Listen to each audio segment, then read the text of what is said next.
Good morning.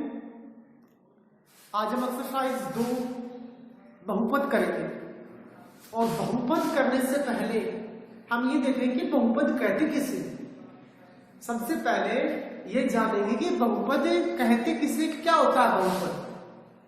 तो बहुपद जानने से पहले अब देखो, बहुपद वो होता है जिसके अंदर यानी सभी धनात्मक संख्याएं सम्मिलित, यानी वह बीजीय व्यंजक है जिसके अंदर सभी धनात्मक एवं पूर्ण संख्याएं हो, वो क्या कहलाता है, वो बहुपद कहलाता है। यानी बहुपद किसे कहेंगे, यानी वह बीजीय व्यंजक जिसके सभी चर क्या हो, धनात्मक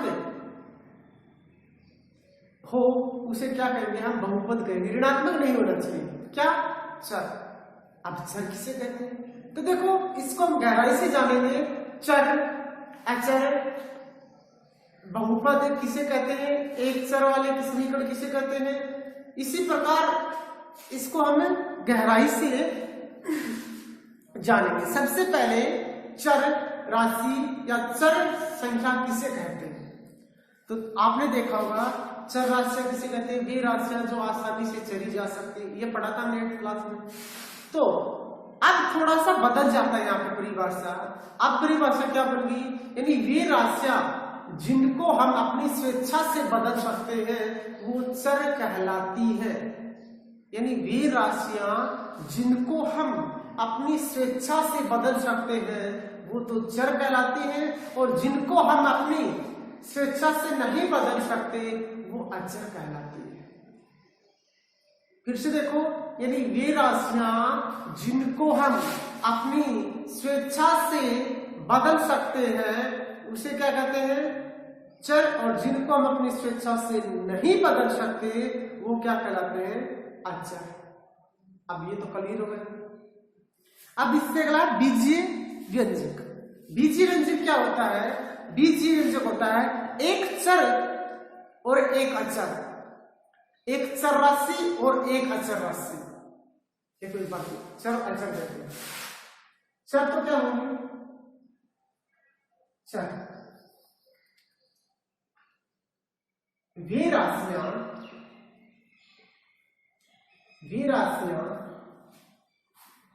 जिनको हम अपनी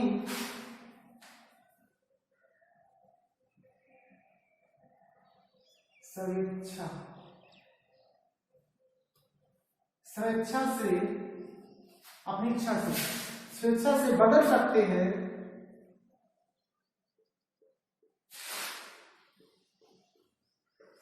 चर कहलाती है। यानी जिनको हम अपनी स्वेच्छा से बदल सकते हैं उन्हें क्या कहते हैं, चर कहते हैं, और जिनको हम अपनी स्वेच्छा से नहीं बदल सकते, एक ही आएगी। अब देखो चर होगी जैसे x, Y, z, a, b, यानी dot a b c, a to z, ये मान लो सही है। ए से लेकर जेड तक सभी क्या कहलाएंगी, चर राशियां कहलाएंगी। कैसे, देखो जैसे हम कोई क्वेश्चन सोल्व करते हैं तो हम मानते हैं, माना कि राम के पास धन बराबर अक्स रुपये। जरूरी थोड़ा ना अक्स की जगह वाई भी तो मान सकते हैं, वाई की जगह हम ए भी तो मान सकते हैं, ए की जगह हम टी भी मान सकते हैं, पी भी मान सकते हैं, एम भी मान सकते हैं, के भी मान सकते हैं। यानी आपकी मर्जी है, यानी हम अपनी मर्जी से बदल सकते हैं। यानी वे राशियां जिनको हम अपनी स्वेच्छा से बदल सकते हैं वे राशियां क्या कहलाती है, चर कहलाती है। अब समझ में आ रहा है, ए टू जेड कैसे, एक्स की जगह वाई भी तो मान सकते हैं, और एक होती है अचर, एक होती है अचर। वे राशियां जिनको हम अपनी स्वेच्छा से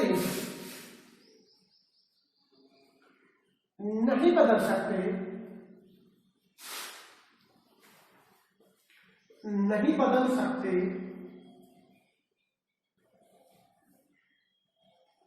अचर कहलाती है, अचर कहलाती है। फॉर एग्जाम्पल जैसे 1 2 डॉट इंफिनिटी, यानी जो गिनती होती है इनको हम नहीं चढ़ सकते, वो अचर कहलाते हैं, यानी जिनको हम अपनी स्वेच्छा से नहीं बदल सकते। कैसे? जैसे किसी के पास 100 रुपए है, क्वेश्चन के अंदर दिया गया कि राम के पास 100 रुपए, अब आप बदल सकते हो क्या? आप लिख सकते हो राम के पास 500 रुपए है, कर सकते हैं क्या? नहीं कर सकते। यदि हम करेंगे तो उत्तर भी क्या आएगा? हमारा अलग ही आएगा। यदि हम 100 की जगह 500 करेंगे तो आंसर हमारा जब देखेंगे तो वो क्या अलग ही आएगा, और जो कॉपी चेक करेगा वो नंबर भी क्या देगा? अलग ही प्रकार के देगा। सही है ना? तो हमें चर और अचर के बारे में अब पढ़ा। अब पढ़ेंगे बीजीय व्यंजक क्या होते हैं, यानी बीजीय व्यंजक क्या होते हैं। अब देखो, चर और अचर दोनों मिलकर, चर और अचर दोनों मिलकर बीजीय व्यंजक बनाते हैं। क्या? चर और अचर दोनों मिलकर बीजीय व्यंजक बनाते हैं, चाहे उसके अंदर बीच में जोड़ का साइन हो, घटा का हो, गुणा का हो या भाग का हो, यानी कोई भी साइन हो उन्हें क्या कहेंगे? हम बीजीय व्यंजक ही कहेंगे। यानी अचर और चर और अचर मिलकर क्या बनाएंगे? बीजीय व्यंजक। जैसे x एक चौरासी, 2 क्या है? एक अचर है, और बीजीय व्यंजक, बीजीय व्यंजक क्या होगा? x और 2 इनके बीच प्लस भी हो सकता है तो भी ये बीजीय व्यंजक है, इनके बीच माइनस भी हो सकता है तो भी ये बीजीय व्यंजक है, इनके बीच गुणा है तो भी ये बीजीय व्यंजक है, इनके बीच भाग है तो भी ये बीजीय व्यंजक है। समझ में आ गया? अब इससे अगला है एक चर वाला बहुपद। एक चर वाला बहुपद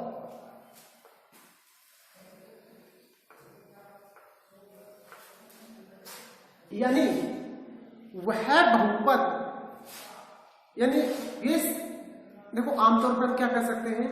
वह बहुपद जिसमें चर का मान सिर्फ क्या हो? एक ही हो। चर का मान क्या हो? एक ही हो। इसके अंदर दिया गया है एक चर वाला बहुपद सभी बीजीय व्यंजकों में, सभी बीजीय व्यंजकों में चर के घातांक पूर्ण संख्या में हो, यानी चर की जो भी घात हो ना वो क्या हो? एक पूर्ण संख्या हो। जैसे चर हमारा अक्षर, यदि इसकी घात दी गई है वो पूर्ण होनी चाहिए, जैसे 1 या 2 या 3। अब ये नहीं है कि यहाँ पे 1.1 हो गया, ठीक है ना? घात क्या होनी चाहिए? वहां पे पूर्ण होनी चाहिए, अधूरी नहीं होनी चाहिए। 20 1.1 होगा, 1.2 होगा, हम सोल्व नहीं कर पाएंगे। या तो 1 होनी चाहिए, या 2 होनी चाहिए, या 3 होनी चाहिए, यानी घात क्या होनी चाहिए? उसकी पूर्ण होनी चाहिए। और तो इस रूप के व्यंजकों को एक चर वाला बहुपद कहलाता है। कौन सा कहलाता है? एक चर वाला बहुपद, यानी उसका जो चर है ना उसकी घात क्या होनी चाहिए? एक पूर्ण संख्या होनी चाहिए, अपूर्ण नहीं होनी चाहिए। तो ये क्या कहलाएगा? वो एक चर वाला बहुपद कहलाता है। अब बहुपद, अब क्या होगा? बहुपद, अब ये तीनों चीजें आ जाएंगी। अरे बहुपद किसे कहेंगे? अब जो हमने अभी अभी पढ़ा ना वो सारी की सारी चीजें आ जाएंगी, यानी वह बहुपद। अब बहुपद का हमें पता होगा कि कौन सा?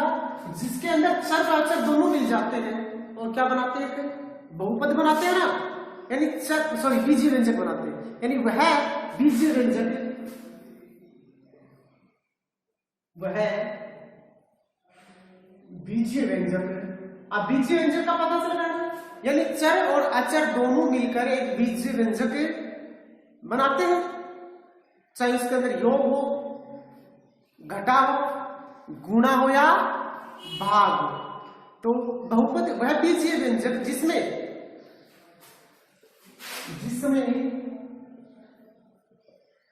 चर की और और चर यानी x की घाते धनात्मक हो न कि ऋणात्मक, यानी घाते क्या होने चाहिए, धनात्मक होने चाहिए। जैसे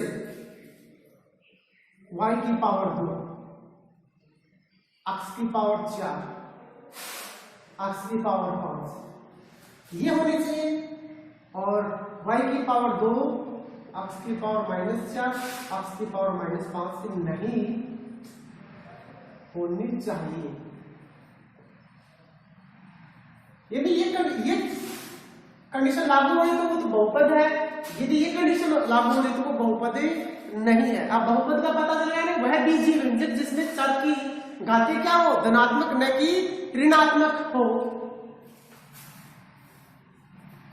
जैसे x की पावर 2, x की पावर 4, सॉरी y की पावर 2, x की पावर 4 और x की पावर 5, ये तो सभी घाते क्या है, धनात्मक है, क्योंकि सभी प्लस की है और इसके अंदर सभी नेगेटिव है, यानी ये नहीं होनी चाहिए। इससे आगे है बहुपद के प्रकार। अब बहुपद के प्रकार, बहुपद कितने प्रकार का होता है, बहुपद के प्रकार। अब बहुपद है ना, दो प्रकार से होता है, एक तो पदों के आधार पर, एक होता है धातु के आधार पर। यानी बहुपद के प्रकार कितने होते हैं, दो। पहला का कौन सा, पदों के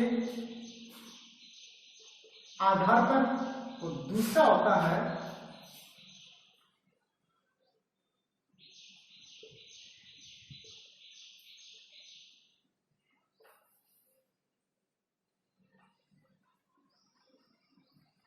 धातु के आधार पर। एक तो होता है किसके ऊपर, पदों के आधार पर, एक होता है धातु के आधार पर। जैसे पदों के ऊपर तो एक पदी, द्विपदी और त्रिपदी, यानी वह बहुपद जिसमें एक पद हो उसे एक पदी बहुपद कहते हैं। जैसे 2 अक्ष, वह बहुपद जिसमें केवल सिर्फ और सिर्फ एक ही पद हो, क्या हो, सिर्फ केवल और केवल सिर्फ एक ही पद हो, वो क्या कहलाता है, एक पदी बहुपद कहलाता है। जैसे 2 x की पावर 3, 5 y, ये सभी क्या है, एक ही पद तो है, तो ये तो एक पदी बहुपद कहलाता है। अब द्विपदी यानी वह बहुपद जिसमें दो पद हो, वह बहुपद जिसमें दो पद हो वो द्विपदी कहलाता है। जैसे x + 1, 1 और 2, y + 2, 1 और 2, x² + 3, 1 और 2, यानी वह बहुपद जिसके अंदर दो पद हो वो द्विपदी बहुपद कहलाता है। तीसरा है त्रिपदी बहुपद। त्रिपदी बहुपद वह बहुपद जिसके अंदर कितने पद हो, 3 पद हो, वो त्रिपदी बहुपद कहलाता है। जैसे x की पावर 4 + 2x + 2x² + 3 पद है। y की पावर 4 + x की पावर 3 + z, इसमें भी कितने हैं, 3 पद है। यानी वह बहुपद जिसके अंदर 3 पद हो वो त्रिपदी, 2 पद हो वो द्विपदी और 1 पद हो वो एक पदी बहुपद कहलाता है। ये तो था किसके ऊपर, पदों के आधार पर। अब आता है धातु के आधार पर, जिसमें एक धात हो तो क्या कहेंगे, एक घाती बहुपद नहीं, उसे कहेंगे रेखिक बहुपद। उसे क्या कहेंगे, उसे कहेंगे रेखिक बहुपद। यानी एक जिसके अंदर एक धातु, उसे क्या कहेंगे, रेखिक बहुपद। जैसे 4x + 5, यानी जिसके अंदर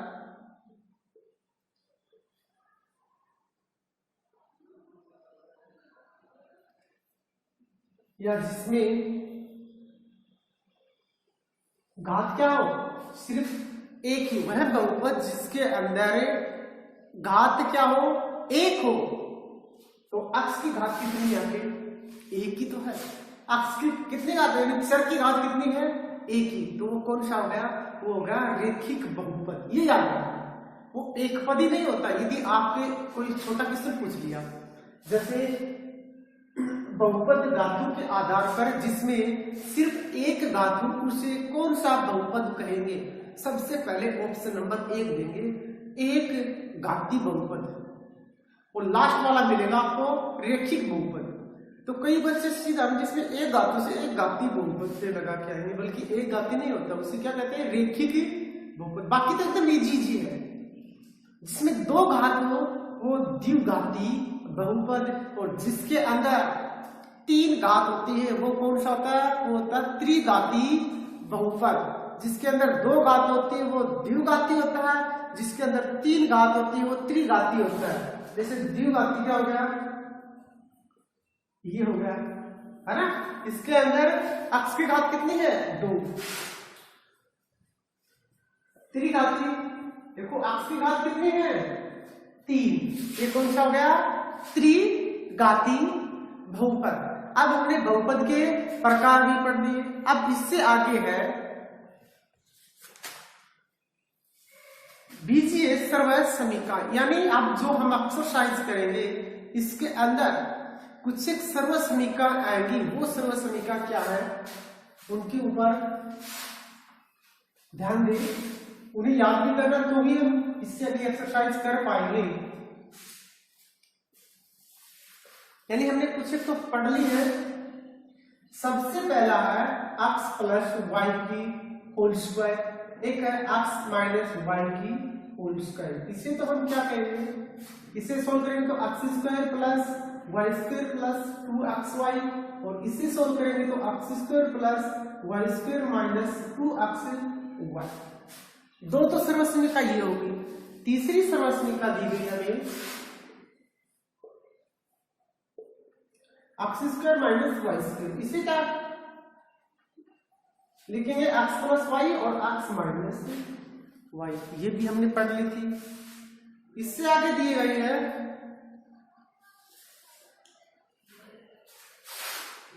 चौथी, x प्लस ए और x प्लस बी। देखो 8th क्लास के अंदर हमने पढ़ा था, ये क्या थी, x स्क्वायर प्लस x ए प्लस बी और प्लस ए बी। ये भी हमने पढ़ लिया था ना। अब देखो जो 5, 6, 7 ये है, ये अलग है, ये 9th क्लास में पढ़ेंगे आपको। 5 है हमारे पास x plus Y plus Z की होल स्क्वायर। अब की बार कितनी दे दी, 3 दे दी। इससे पहले तो हमारे पास 2 का था ना, x प्लस वाई की होल स्क्वायर, यहाँ पे दे दी 3, x plus Y plus Z की होल स्क्वायर। इसे सोल्व करेंगे तो x square plus y square plus z square plus 2xy plus 2yz plus 2zx। फिर देख लो, एक बार x का स्क्वायर, एक बार y का स्क्वायर, एक बार z का स्क्वायर। अब एक बार 2xy, एक बार 2yz और एक बार 2xz। ठीक है, ये भी आसानी है। एक इससे अगले हमारे पास है छठी, x प्लस वाई की क्यूब, x प्लस वाई की क्यूब, और साथ ही दी गई है x माइनस वाई की क्यूब। हमने तो स्क्वायर की थी x माइनस वाई की whole square, x plus Y की होल स्क्वायर। यहाँ पे अब की बार क्यूब दे दी। क्यूब का मतलब घात कितनी दे दी, 3 घात दे दी। तो सोल्व करेंगे तो कैसे करेंगे, देखो एक बार तो x की क्यूब, एक बार y की क्यूब, एक बार x की क्यूब, एक बार y की क्यूब, प्लस 3, एक बार x की स्क्वायर और y, प्लस एक बार y की स्क्वायर और x का x। देखो आसानी है, यानी x की क्यूब प्लस y की cube plus 3x square y और प्लस 3x y की स्क्वायर। और जब हमारे पास माइनस हो तो क्या करेंगे, एक्स की क्यूब, अभी माइनस है ना, तो माइनस वाई की क्यूब माइनस 3 एक्स स्क्वायर और वाई, अब आ जाएगा प्लस, क्योंकि माइनस माइनस प्लस हो जाएगा 3 एक्स और वाई की स्क्वायर, वाई की स्क्वायर आ जाती है, यहाँ पे क्या आ जाएगा, प्लस आ जाएगा।